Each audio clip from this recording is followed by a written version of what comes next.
எல்லாத்தோட மொபைலிலும் பார்த்தீங்கன்னா flight mode அப்படிங்கிற ஒரு ஆப்ஷன் இருக்கும். அந்த ஃப்ளைட் மோடை நம்ம எனேபிள் பண்ணிட்டோம் அப்படின்னு பார்த்தீங்கன்னா இன்கமிங் கால் அவுட் கோயிங் கால்ஸ்லாம் போகாது. அதே பார்த்தீங்கன்னா இன்டர்நெட் நம்ம வந்து ஆக்சஸ் பண்ண முடியாது. இந்த ஃப்ளைட் மோட் ஆப்ஷன் பார்த்தீங்கன்னா சில சுச்சுவேஷனில் வந்து நமக்கு யூஸ்ஃபுல்லாக இருக்கும். இப்போ நமக்கு வந்து எந்த டைமில் வந்து மொபைல் யூசேஜ் தேவையில்லையோ அந்த டைமில் பார்த்தீங்கன்னா நம்ம வந்து மொபைலை சுவிட்ச் ஆஃப் பண்ணி வைக்க தேவையில்லை, ஃப்ளைட் மோடை எனேபிள் பண்ணிக்கலாம். அப்படி நம்ம ஃப்ளைட் மோடை எனேபிள் பண்ண டைமில் இன்டர்நெட் வந்து எப்படி நம்ம வந்து ஆக்சஸ் பண்ணுறது அப்படிங்கிற ஒரு ட்ரிக்கை தான் இந்த வீடியோவில் நம்ம பார்க்க போகிறோம். ஸோ இப்போ நான் என்ன பண்ண போகிறேன்னா, என் மொபைலில் பார்த்தீங்கன்னா இன்டர்நெட் ஆனில் இருக்குது. ஸோ அதுக்கப்புறம் என் மொபைல் வந்து ஃப்ளைட் மோடை வந்து எனேபிள் பண்ண போகிறேன். இப்போ ஃப்ளைட் மோடை வந்து நான் எனேபிள் பண்ணிட்டேன். இப்போ ஃப்ளைட் மோடை எனேபிள் பண்ணோன்னே பார்த்தீங்கன்னா ஆட்டோமேட்டிக்காக வந்து என்னோடய இன்டர்நெட் வந்து மொபைல் டேட்டா வந்து ஆஃப் ஆயிடுச்சு. இப்போ நான் வந்து யூடியூப் அப்ளிகேஷன் வந்து ஓப்பன் பண்ணுறேன். யூடியூப் அப்ளிகேஷன் பார்த்தீங்கன்னா யூஆர் ஆஃப்லைன் அப்படிங்கிற மெசேஜ் வந்து நமக்கு காமிக்குது. என்ன பண்ண போகிறோம்னா, உங்கள் மொபைலில் வந்து டயலர் பேடை வந்து ஓப்பன் பண்ணிக்கோங்க.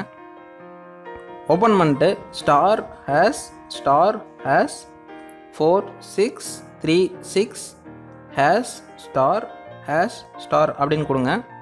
அப்படின்னு கொடுத்தோன்னே இந்த மாதிரி ஆப்ஷன்ஸ்லாம் நமக்கு வரும்.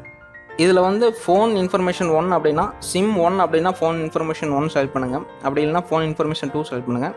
என்னோடய சிம் 1 அப்படிங்கிறனால ஃபோன் இன்ஃபர்மேஷன் 1 அப்படிங்க நான் செலக்ட் பண்ணுறேன். ஸோ அதில் பார்த்தீங்கன்னா ஃபோன் இன்ஃபோ அப்படின்னு வரும். அப்படியே கீழே வாங்க. ஸோ கீழே வந்தோடனே இதில் பார்த்தீங்கன்னா மொபைல் ரேடியோ பவர் அப்படிங்கிற ஆப்ஷன் இருக்கும். அந்த ஆப்ஷனை எனேபிள் பண்ணுங்கள், கிளிக் பண்ணுங்கள். ஸோ கிளிக் பண்ணோன்னே பார்த்தீங்கன்னா ஆன் ஆயிரும். இப்போ மேலே பார்த்தீங்கன்னா டேட்டா சென்ட் அப்படின்னு இருக்கும். அதாவது மேலே நமக்கு வந்து இன்டர்நெட் வந்து எனேபிள் ஆயிடுச்சு. அது பார்த்தீங்கன்னா இந்த இடத்துல டேட்டா சென்ட் ரிசீவ்ட் அப்படிங்கிற இடத்துல பார்த்தீங்கன்னா இருக்குது. அது மட்டும் இல்லாமல் மேலே டாப்பில் பார்த்தீங்கன்னா அந்த பேட்டரி இருக்கிற இடத்துலையும் நமக்கு வந்து இன்டர்நெட் எனேபிள் ஆயிடுச்சு. இப்போ நான் என்ன பண்ணேன்னா, ஃப்ளைட் மோடை ஆஃப் பண்ணாமையே இதை வந்து எனேபிள் பண்ணேன். இப்போ நான் யூடியூப் போகிறேன்.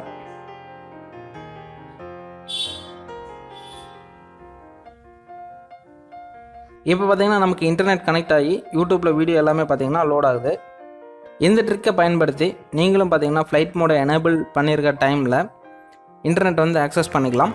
இந்த ட்ரிக் உங்களுக்கு பிடிச்சிருந்து அப்படின்னா இந்த வீடியோவுக்கு ஒரு லைக் மற்றும் கமெண்ட் பண்ணுங்கள்.